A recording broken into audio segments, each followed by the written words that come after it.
Google Earth Engine has a pretty amazing array of Earth observation data that you can bring in for analyses. Let's start by bringing in some Landsat data. So the first thing that we want to do is to actually navigate the map view here to find a place that we're interested in looking at. So I'm going to zoom all the way into the Cairns region here because this is where I'm interested in. And I'm going to just start by dropping a pin where my area of interest is. So I just select it in geometry there, and you can just see that it already pops up in the code editor window up here that there's something happening there. So I'm just going to click somewhere on the map that's in my general region of interest.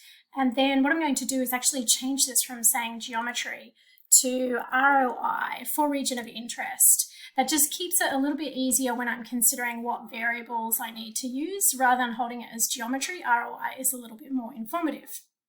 The next thing that I need to do is to actually tell Google Earth Engine what type of imagery I'm going to look at. So up the top here, I'm going to search for Landsat, and I'll just wait a little while as it starts to load these raster data sets. And it might take a little while if it's the first time you've loaded, but you can see it's now populated, and I'm going to select Landsat 8. Now I can import this immediately, but what I want to do is to first have a look at the characteristics of the image collection in the first place. So I'm just going to click on that, and you'll see that it brings up this information.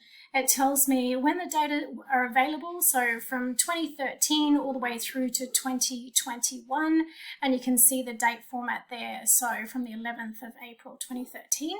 You see the description of the image collection there, which is really important to read and understand what has been processed with the dataset, if anything.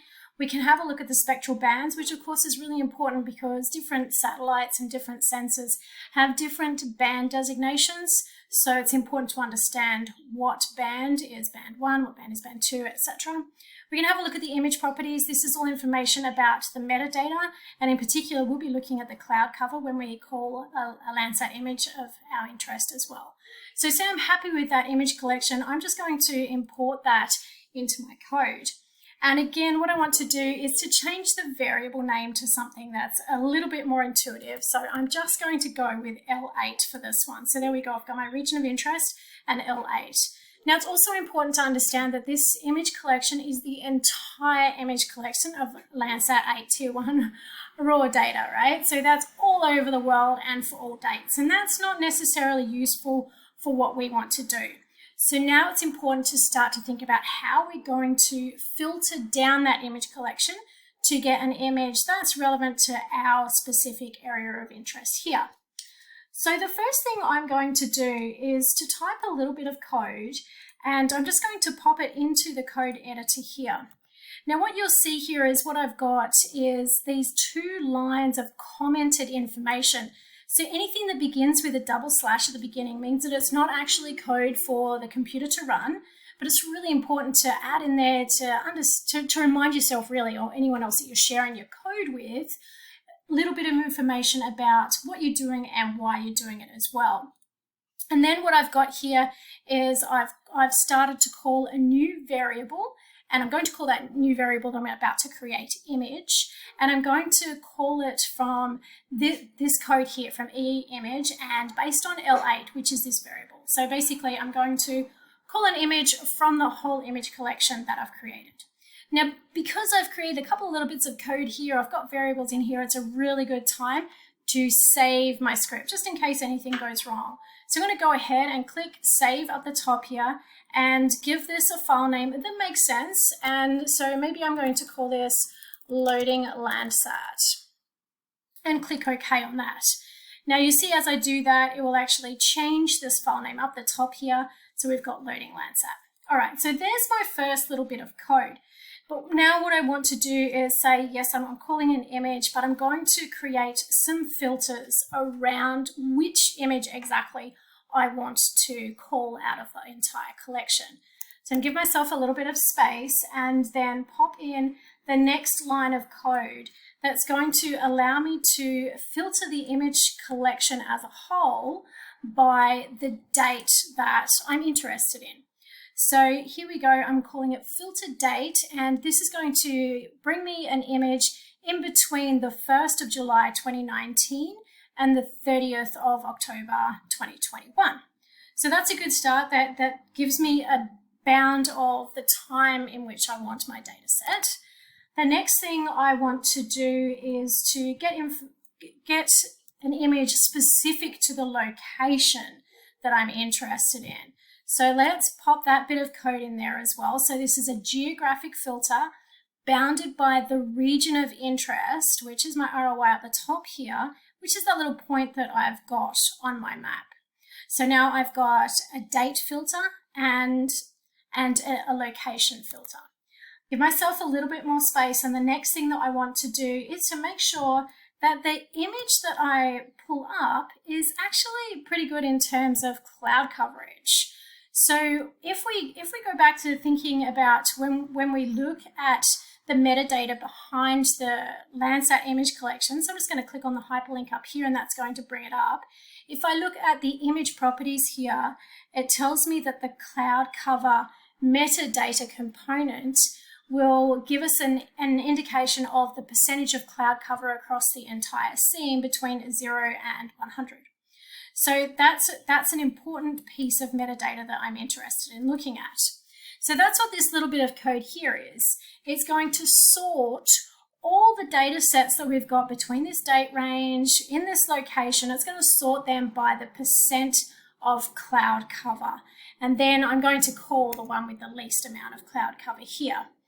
So again, let's give ourselves a little bit more space and add in the next line of commented code. Remembering the commented code is that little bit in the green there. And so what we've got again is the date, the location. If you imagine it as being a big list based on the percentage cloud cover, and I'm going to find the first image on that. So it's going to be the one with the least amount of cloud cover that meets those other criteria. So you'll see that this time I've ended my little piece of code with a semicolon. So this indicates that it's the final component of this whole piece of code. So that's calling, I guess, one bit of code to do one operation, and it finishes there with the semicolon.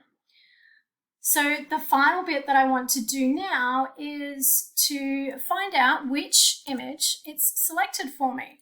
So by pasting in this next piece of code, it's going to print the image metadata to the console, which is that over here. So it's going to, so print is the operation that it's calling, and it's going to print the words a Landsat 8 scene and then information about that image itself. So let's save that. As you can see, there's an asterisk up the top here next to loading Landsat, indicating that it needs saving. So I'm going to save my code, and then let's give it a test run and see how we go. I just click run up the top and see what we have. In a moment, it will sort through everything. You can see it's already populated with a Landsat 8 scene, which has come from over here, and now it's found an image for us. We can pull that down and find out exactly what image it's found. And so you can see the date of this image is the 20th of August in 2019. And we can have a look at the bands. It's got all those bands, which is important. It's got everything it needs to have. And we can have a look at the other properties there. So cloud cover 0%, which is perfect because that's what we wanted. And we've got other pieces of information relevant to that metadata. So that's great. It's found an image. It's given us the metadata about that image, but don't we want to be able to see the image in our map view, right? So let's take that in the next piece of code. So the next little bit is going to define what it actually needs to show in the map view. So here we go. I'm going to display bands 432. And again, if we go up to the top here and have a look at the band information, band 4 is red, 3 green, 2 blue. So that will give us a true color composite being red, green, and blue displayed as red, green, and blue. So the variable is going to be called true color. It's going to display the bands 4, 3, and 2. And these minimum and maximum numbers are the digital number values that will be displayed in terms of a stretch of all the values within the data set. We're going to come back to that and have another look at that once we've actually displayed these data. Give myself a little bit more space again. And what I would like to be able to do is to make sure that when it loads my satellite image, that it loads it into the center of the scene, which makes it nice and convenient. So it'll just pop right up here. So it's saying to center the map object to the ROI, which is my point here, at a zoom level of 12. Now you can always play with this number here to find the zoom level that works for you. And finally, the last little piece of code to actually display it, although there's been quite a bit of code already, let's pull up our last component here. So adding the image to the map using these visualization parameters that we've defined. So the bands and the contrast stretch. So adding the layer to the map, what are we adding? We're going to add the image that we've found, which is this one over here. We are going to add the true color variable based on that image. So that's based on these bits of information here. And we're going to call it truecolor image. So let's go ahead and save again. The asterisk is telling us that we need to do that. And once we've saved, let's run our piece of code one more time. So you'll see it goes through the whole thing once more. So it loads the information about the Landsat scene. And you imagine how fast this is, given that it's looking at data for nearly 2 years worth, right? And as we see, it's loaded a Landsat scene perfectly well over my area of interest. It's encompassing my region of interest just there. Now we can also see that it's now got this additional layer information just that's popped up within the map view. And you can see here it's saying true color image with a tick box just there. Now that's coming directly from us calling it the true color image here. Now I can tick that off if I want, it disappears, and tick it on again. Now also what I can do now that it's been layered into my map view, I can play with the settings. So we can change the band combinations if we want. So if we want to change it to a different color combination, all the bands are there to be able to do that. And you can also see that we've now got the range here of 5,000 to 12,000, and that's the pixel values that's being displayed within the stretch. So of course we can play with those. We can create different types of stretches to see if we can enhance the different features that we're interested in checking out within our image. So there we go. That's the most basic introduction to looking at using Google Earth Engine, writing a little piece of code for yourself, looking at the metadata in the console, and checking out your Landsat image as it loads.